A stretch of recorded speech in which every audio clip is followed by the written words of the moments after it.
friends, welcome to our YouTube channel. In the last video we talked about groups and we have also seen the examples of groups. In this video we will talk about abelian group. So what is abelian group basically? It is also called as commutative group. And why so? Because if we take any group G, then it is abelian group or commutative group if it satisfies the commutative property. That is, for all elements AB in G, A star B is equal to B star A, where star is our binary operation.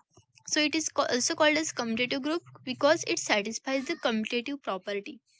Here is abelian group with all its 5 properties. First 4 properties are necessary for a set to be a group, and last property is necessary for a group to be abelian group. Okay, so any non-empty set G along with binary operation star is an abelian or commutative group if all elements in G satisfies following properties. First one is closure property. If AB are elements of G, then A star B is element of G. Associativity. If A, B, C are elements of G, then A star B star C is equal to A star B star C. Identity. There exists some identity element E in G such that if A is element of G, then A star E is equal to E star A, which is equal to A. Inverse. If A is element of G, then there exists inverse of A in G such that A star A inverse is equal to A inverse star A, which is equal to E, that is identity. These 4 properties we have already discussed in the previous video. Then there is a commutative property. Let's see what is commutative property. If A and B are elements of some set G, then A star B is equal to B star A. Then we can say that G satisfies the commutative property. If suppose A is a set, let's take an example to mug up it better. If A is any set, let's say 1, 2, 3, 4, 5. Well, and if we took any two elements, suppose 2, 3, we are taking the operation of addition. Then 2 plus 3 is equal to 5. 3 plus 2 is equal to 5. Here 2 plus 3 is exactly equal to 3 plus 2. So these two elements 2 and 3 from the set A are satisfying the commutative property. If we take the multiplication operation, then 2 into 3 is equal to 6 and 3 into 2 is also equal to 6. So 3 and 2, these both are elements of the set A. They are also satisfying commutative property under the multiplication operation as well as under addition operation. This is short intro about commutative property. Now let's take the example of abelian group. Set of all integers Z is an infinite abelian group under addition operation. So we know what is Z. Z is the set of all integers which includes 0, plus minus 1, plus minus 2, up to infinity, right? So if we choose any two elements of Z, say 3 and 5, then 3 plus 5 is 8, which is again element of Z. So closure property is satisfied. Suppose we take some other two elements, suppose 2 and 3. Okay, then under the addition operation, because we are using binary operation as addition, then 2 plus 3 is equal to 5. And 5 is again element of Z. Therefore, it satisfies closure property. The next is associative property. Consider any three elements of Z, say 3, 5 and 2. Then 3 plus 5 plus 2 is 10, and also 3 plus 5 plus 2 is also 10. If we take any other three elements, say 1, 2 and 3, then 1 plus 2 plus 3 is 3 plus 3, which is 6. Also 1 plus 2 plus 3, which is equal to 1 plus 5, which is 6. So associative property is satisfied here.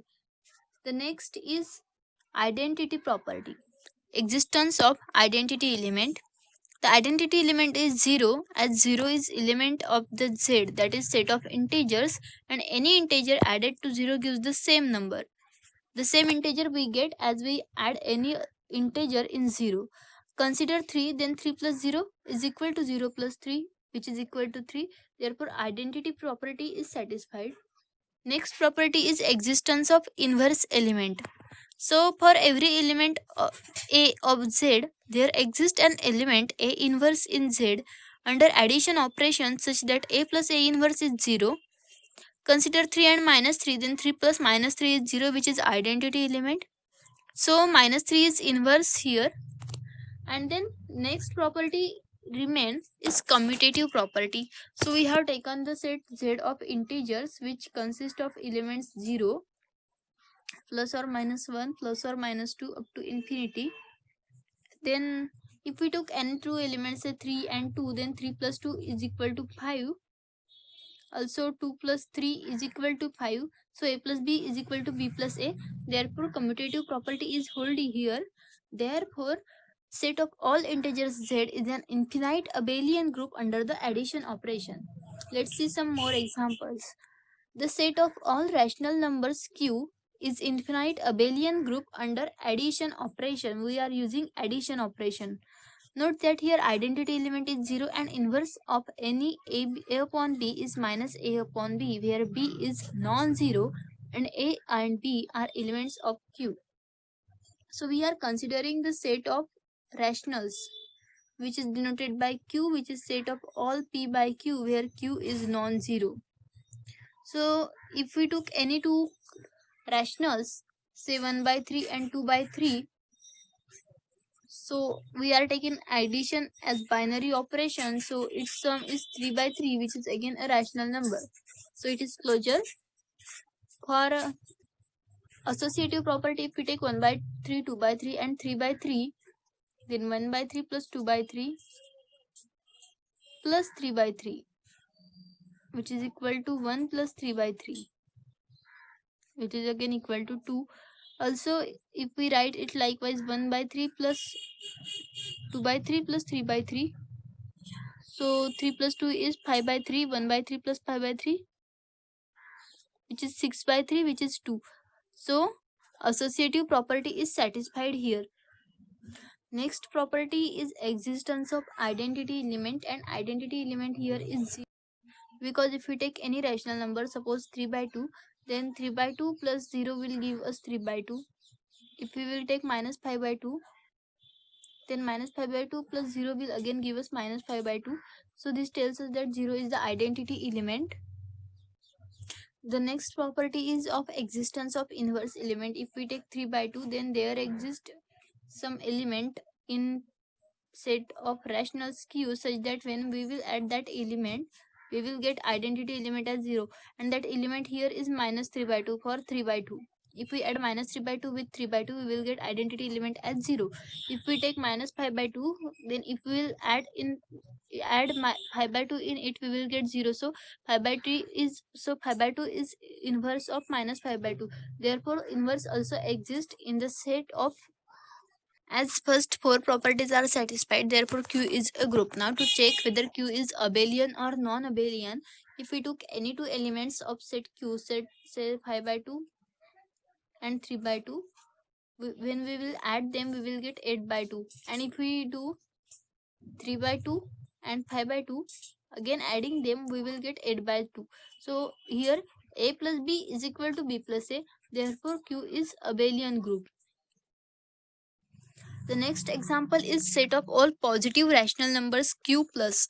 The set of all positive rational numbers is denoted by q and plus sign.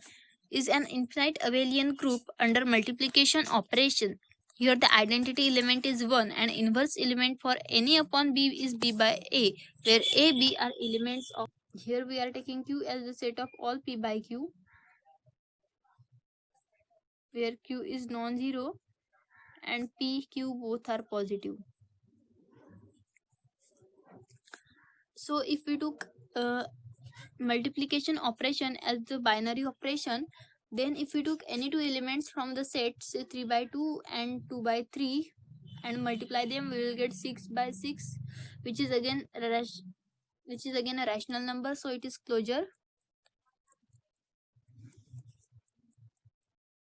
If we took 1 by 2, 2 by 2 and 3 by 2, Then if we do their multiplication, then 1 by 2 into 2 by 2 is 2 by 4, and 2 by 4 into 3 by 2 is 6 by 8. Again, if we do 1 by 2, 2 by 2 into 3 by 2, we will get 1 by 2 into 6 by 4, which is again equal to 6 by 8. Therefore, it is associative. Here 1 is identity element, because if we multiply any p by q with 1, we will get p by q. And inverse element here is q by p. Suppose we take any p by q, suppose 3 by 2, then if we multiply 3 by 2 with 2 by 3, we will get 1, and 1 is identity element over here. So here any p by, for any p by q, q by p is inverse element. This works as the inverse. And is this group abelian or not? To check that, we will need to check does it satisfy the property of commutativity. If we take 2 by 3 and we take 3 by 2, we multiply them, we will get 6 by 6, which is identity actually.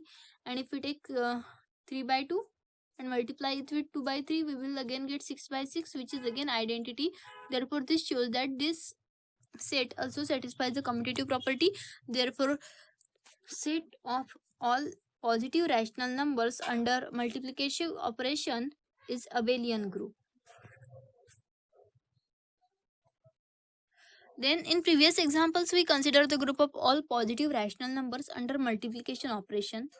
But what will happen if we consider the set of all negative rational numbers under multiplicative operation? Let's see what happens. We are taking all p by q,